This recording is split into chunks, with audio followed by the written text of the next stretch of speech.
Olá, sejam bem-vindos à nossa sexta aula gratuita aqui do YouTube.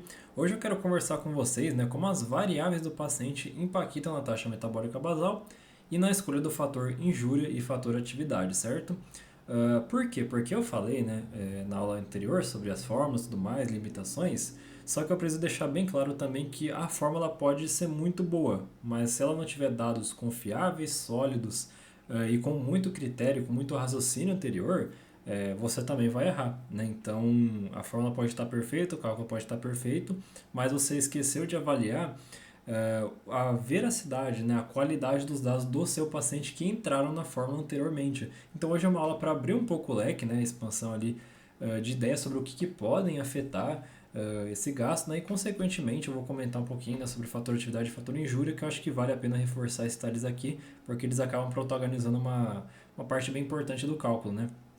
Então, né, a fórmula só é tão boa quanto os dados que você coloca nela, né? Só vai funcionar realmente se os dados forem de boa qualidade. O que a faculdade, né, te ensina sobre variáveis do paciente? Que existe uma forma para calcular gasto energético do paciente que você aplica um fator atividade em cima da taxa metabólica basal e que o resultado diz quantas calorias prescrever, né? E aí envolve, né, você querer colocar déficit ou superávit, né? Fica a seu critério. O que fica de fora? O que o peso, né, usado na fórmula pode não representar a massa metabolicamente ativa, que condições clínicas alteram o gasto real acima ou abaixo do que qualquer fórmula estima, e que fator atividade não é um dado fixo, é interpretação clínica, tá? Então, você ter lá 1.3, 1.4, 1.5, 1.8, né, fica muito vago, né? Fica um número muito fixo ali, né, de fator atividade. Isso daí não diz muita coisa, a gente tem que ter um raciocínio anterior e que ele vira, na verdade, uma interpretação clínica, né? Ele parte da sua avaliação, né? Não de o que a ciência, né? Ou o que você achou ali que era melhor, né, dentro do contexto dele exatamente, né? Tem mais uns critérios, mais umas camadas que eu vou comentar aqui. E é isso, né? Existem condições clínicas que vão alterar também todo o gasto real, né? Condições que às vezes o paciente não relata que tem, né? Não demonstra, está invisível ali, né? No organismo dele que você não avaliou e que vai basicamente comprometer toda a sua fórmula, toda a sua ideia, todo o seu cálculo, né? Então não adianta, né, querer também achar que o paciente é simples só porque ele não está sentindo nada, tem que saber avaliar. E também, né, vale lembrar, né, sobre separar aqui rapidamente o conceito de massa metabolicamente ativa, tá? Eu não quero dizer que gordura não é metabolicamente ativa no sentido hormônio, tá? Porque ela tem implicações hormonais, igual eu já expliquei em alguma aula anterior. Mas, né, eu estou falando realmente de impacto no gasto energético, né? E aí a gente está falando de musculatura, de massa muscular, né? Que é mais metabolicamente ativa, que realmente define o seu gasto calórico, né? Então a massa muscular, ela é protagonista nesse sentido, certo? Então, é por isso que eu chamo de massa metabolicamente ativa. Quando o peso mente, né? Então a gente pode ter edema, retenção hídrica por medicamento, variação recente de peso expressiva. Então o número da balança não representa a massa metabolicamente ativa, ele vai representar o total. Usar esse peso na forma de taxa metabólica basal superestima o déficit calculado sobre a base errada, né? Então eu já vim falando na aula passada, né, sobre limitações de fórmula e uma delas é o peso, justamente por causa disso daqui, porque um paciente é demasiado, né, você não consegue usar peso, né, aquele peso, né, ele pode representar até 2 quilos, né, dependendo ali só de retenção hídrica, né. Tem também de origem medicamentosa, de corticoide, né, e às vezes até anabolizante, dependendo, né, você mexe também com esse equilíbrio hídrico, né, então vai mudar bastante a leitura, né, até mesmo você fazer uma bioimpedância, né, no caso aqui não precisa necessariamente peso, tá, mas uma bioimpedância vai travar tudo, vai desorganizar todo o raciocínio, igual eu falei na aula de bioimpedância, né? E também, né, tem que saber, né, variação recente de peso expressiva, né? Então, às vezes aquilo não representa exatamente como o corpo dele está acostumado a se organizar, né? Vamos assim dizer, né? Ele veio perdendo por algum fator, né? Alguma coisa muito fora de eixo, muito fora de comum, algum comportamento que mudou e ele vem perdendo expressivamente, mas aquilo não representa a totalidade do que ele é, né? De fato. Então, por isso que peso acaba sendo esse problema de média temporal também, né? Às vezes o paciente não é habitualmente naquele peso, mas porventura ele chama seu consultório com ele ali, né? Então, por isso que é importante perguntar na avaliação também. Variáveis que elevam o gasto real, então, né? Primeiramente, febre, infecção ativa, trauma, cirurgia recente, hipotireoidismo. Situações que ativam resposta inflamatória hormonal elevam o gasto acima do que a fórmula de rotina calcula. E aqui o fator injúria entra, né? Não como dado fixo, mas como uma estimativa clínica baseada no quadro real do paciente.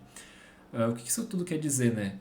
Existem condições, né, igual eu falei, que não, não são realmente, às vezes, claras para a gente, né? Não é você olha, bate o olho no paciente e sabe que ele tem. Né? Às vezes ele tem um hipotireoidismo, né? Que não apresenta sintomas assim expressivos de primeira, se não souber coletar, não souber avaliar o hipotireoidismo, vai mudar a fórmula, vai mudar o gasto real. Cirurgia recente, né? Por quanto tempo ele saiu do hospital, né? Quanto tempo ele já ficou em privação ali calórica, né? Porque teve problema com comida do hospital. O quão grave foi essa cirurgia, né? O quanto o corpo dele teve que se mobilizar, né? Para reorganizar os tecidos, para se reestruturar. Tudo isso tem custo, né? E o custo vai impactar também no gasto real. Traumas, enfim, né? Que vem da mesma linha aqui de cirurgia recente. Infecções ativas, né? Infecções ali que depende também do grau da infecção, né? O organismo vai ter que se mobilizar ali, né, para conseguir conseguir conter nessa infecção de uma certa forma, né? Então depende também se está em uso de medicamento, né? Se está conseguindo controlar parcialmente, enfim, tem tudo isso que tem que entrar no cálculo, né? Então são variáveis que assim mudam completamente. Então a fórmula aqui, né, na verdade, o fator injúria, ele acaba entrando para definir mais ou menos uma estimativa, tá? O fator atividade e o fator injúria, ele estimam também, assim como a fórmula estima. Eles também são feitos à base de grupo populacional, então eles têm erro médio, sim, de acerto. Então imagina você ter um erro médio de acerto e ao mesmo tempo você tem um critério ruim para utilizar eles, né? Você vai comprometer todo o resultado ali da fórmula. E ainda aqui, né, o fator injúria ele é mais comum em ambiente hospitalar, tá? É mais difícil usar em ambulatorial isso daqui, mas você tem que estar ciente dele, né, para estar ciente que existem condições que podem acabar afetando o gasto do paciente, né? E aí você pode reinvestigar. E também não é tão óbvio assim, tá? Porque e se o paciente, por exemplo, ele teve uma infecção depois do atendimento? E se ele teve depois um trauma? E se depois ele teve uma febre, né? Você está lá acompanhando, você está controlando esse gasto, né? Porque daí o que antes era déficit, já não é mais, enfim, começa a trocar toda a leitura, né? Então é por isso que o acompanhamento ali criterioso ele vale, né? Ele precisa ser feito. Então variáveis, né, que reduzem o gasto real também, vou colocar aqui mais algumas variáveis, né? No caso, o hipotireoidismo, aqui já colocando como uma condição clínica mesmo, né? Já tem diagnóstico e tudo mais, então isso vai ter implicação por quê, né? A implicação fisiológica do hipotireoidismo é que é um organismo que ele realmente funciona mais lento, né? Ele tem essa propriedade de não produzir hormônios, né, tireoidianos ali suficientemente para o organismo ele funcionar numa velocidade padrão, né? E isso vai ter implicação no gasto, né? Claro que, né, se for um hipotireoidismo controlado, bem diagnosticado, bem acompanhado, é outra leitura também, tá? Então não é só porque tem hipotireoidismo que ele vai ter necessariamente esse problema aí. Vai ter algumas outras repercussões no corpo, hipotireoidismo? Vai também, né? Mas não dá para resumir que hipotireoidismo, né, tem que ver se é tratado ou não. Histórico de restrição calórica prolongada. Então eu vim falando também um pouquinho sobre histórico de restrição, né? Principalmente quando eu fui falar das fórmulas, que daí pesa bem mais, porque além da fórmula não contar histórico de restrição, ele por si só é um marcador que vai afetar sim o gasto calórico, tá? Então nem vou repetir muito o que tem na aula passada, mas né, tem uma adaptação metabólica instalada ali. Uma sarcopenia bem avançada, né? Então uma redução de musculatura, né, vai impactar muito mais o gasto real daquele paciente, né? Então, assim, claro, você tem que investigar por que origem, né? É envelhecimento, né? As pessoas têm a falsa sensação de que sarcopenia aparece só em grupos mais frágeis como os idosos, mas não, tá? Sarcopenia pode ter meia idade, pode ter sim, tá? Dependendo só do estímulo, do aporte proteico, do nível de nutrição daquele paciente, ele pode ter sarcopenia sim. E também o uso crônico de corticoide, né? Pode afetar ali porque a demanda, né? No caso, não a demanda, reduz o gasto, né? Então, enfim, o corpo ele se organiza de outro jeito, né? O hormônio no geral ele é bem confuso, né? É bem difícil de você definir as vias, definir as repercussões, mas tem que levar em conta também que eles vão ter um peso e aí você avalia, né? Você estuda mais a fundo para saber o que esse hormônio está causando. Todas podem reduzir o gasto real abaixo do estimado. Aplicar fartura atividade padrão sobre taxa metabólica basal já subestima e gera déficit mais agressivo do que planejado. Então também, né, a gente tem essa via de você querer colocar um déficit, mas né, esse déficit não existe. Tem essa leitura que eu trago, né, que eu acho que ela é mais para justificar o efeito platô, né, o efeito, eu estou fazendo tudo certo, estou tendo resultado, que é um dos medos do nutricionista, né, você sai da graduação e não sabe o que fazer se o paciente não responder. Mas às vezes você pode piorar o quadro, porque aí o déficit ele foi mais inclusive do que você deveria pôr, né? Então, por exemplo, você teve lá a fórmula, você colocou um fator atividade que multiplicou lá, né, baseado sem muito critério. A fórmula jogou o gasto dele um pouco lá em cima, dependendo. E aí você vem com um déficit relativamente grande, né, porque você achou que por algum critério lá podia ser 500, 600, 800 calorias. E aí você ainda tem essa margem de erro que você não considerou, né? E aí você joga para 1000, por exemplo, né? É um caso que eu estou dando bem grave mesmo para mostrar que o erro, né, ele acontece e é muito perigoso se você não tiver critério, né? Então é por isso que eu chamo a atenção. Então por isso tem que tomar muito cuidado como você escolhe o fator atividade e o fator injúria. E o fator atividade não é só uma caixa para marcar, tá? Então eu vou deixar bem claro, né, que o fator atividade por si só ele tem erro médio, tá? De cálculo ali. E não só isso, né? Mais um paciente que ele faz 30 minutos de caminhada 3 vezes por semana, mas trabalha 10 horas sentado, tem gasto real muito diferente de quem faz o mesmo, mas treina com rotina fisicamente ativa. Então, o fator precisa ser interpretado dentro de um contexto de rotina real, não apenas selecionando uma tabela.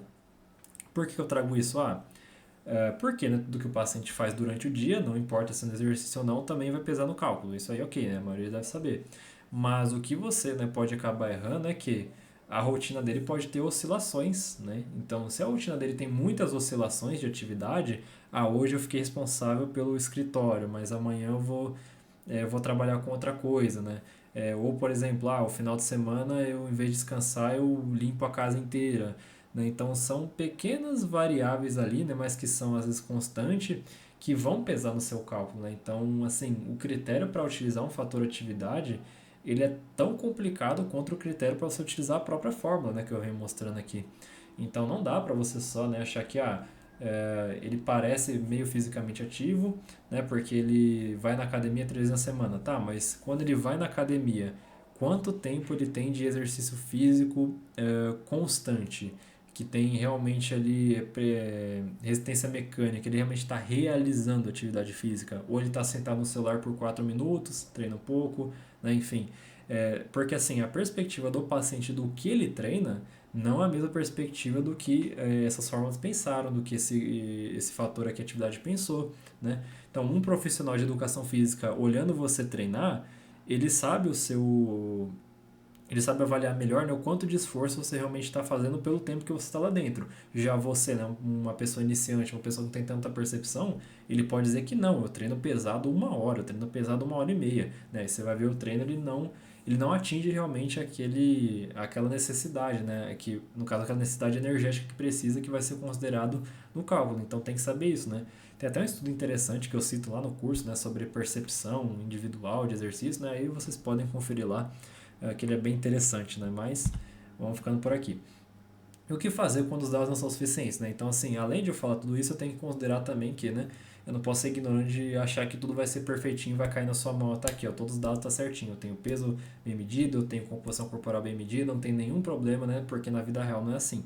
Então, composição corporal ausente ou não confiável, condição clínica que compromete o metabolismo sem exame recente, histórico de restrição não quantificado, nesse caso a fórmula vira estimativa e ainda mais grosseira, né? E a conduta responsável é nomear essa limitação e trabalhar com margem de segurança, não fingir que a prisão não existe. Então, o que eu falei, fica até um questionamento, né? Vocês acham que é válido eu calcular alguma fórmula sem saber se ele tem alguma condição né, metabolicamente ativa, sem eu ter certeza se ele teve restrição no passado, sem eu ter certeza da rotina dele completa, né? Se ele tem variações de comportamento, de atividades durante ali a semana. Então, assim, compensa realmente, né? Não sei, né? O jeito mais correto que eu falo aqui é você nomear, né? Nomeia cada variável, pensa mais ou menos ali o quanto aquilo ali pode, 100 calorias, né? Em percentual também, você pode tentar se organizar assim. É difícil, né? É difícil quando você está trabalhando na zona do invisível, né? Por isso que eu mesmo nem trabalho, né? Eu só espero, investigo melhor, espero trazer mais exames, espero respaldo de outro profissional e aí eu atuo, né? Porque realmente, você querer chutar né, e achar que está fazendo um bom trabalho aqui, você não está não, tá? Você só está trabalhando ali com dados inconsistentes e se não houver resultado, né, já é esperado. E se houver, né, que bom, né, que bom que deu resultado, boa sorte para você, mas você pode ter emagrecido aquela pessoa, ter atingido o resultado por mera sorte, tá? Então, sempre considerem isso, tá? Resultado ali nem sempre é sinônimo de critério.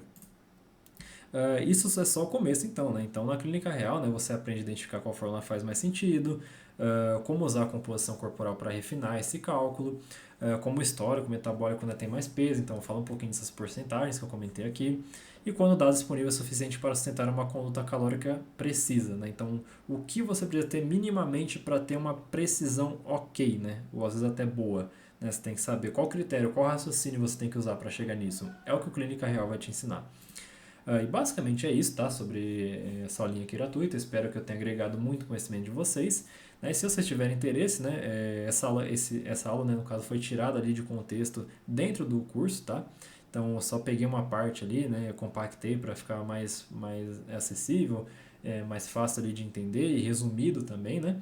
Mas no curso você encontra ali, né, modo específico, você encontra uma linha de raciocínio específica disso tudo que eu estou falando, tá? Então se você quiser se aprofundar, quiser saber mais, né, eu guardo você no Clínica Real. Obrigado.